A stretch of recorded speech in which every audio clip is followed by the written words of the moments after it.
আসসালামু আলাইকুম। আজকে আমি মাটির চুলায় নদীর পোয়া মাছের ঝোল রান্না করব। প্রথমে আমি পোয়া মাছের ভিতর পরিমাণ মতো মরিচের গুঁড়ো, পরিমাণ মতো হলুদের গুঁড়ো এবং পরিমাণ মতো লবণ দিয়ে দিলাম। তারপরে সব উপকরণগুলো একসাথে মেখে নিব। এরপরে একটা কড়াইতে তেল গরম করে আমি মাছগুলো ভেজে নিব।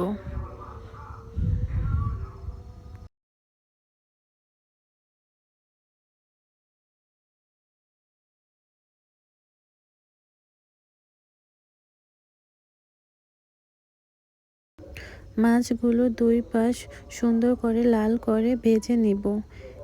এরপরে একটা কড়াইতে পেঁয়াজ, রসুন, পরিমাণ মতো মরিচ, হলুদ এবং লবণ দিয়ে দিব। এরপরে একটু নাড়াচাড়া করে এর ভিতরে কিছুটা পানি অ্যাড করে দিব। তারপরে সব মশলাগুলো একসাথে সুন্দর করে ভুনে নিব। তারপরে সব মশলাগুলো একসাথে ভোনার পরে পরিমাণ মতো পানি দিয়ে দিব। পানি দেওয়ার পরে কিছু সময় এই পানিটাকে ফুটিয়ে নিব।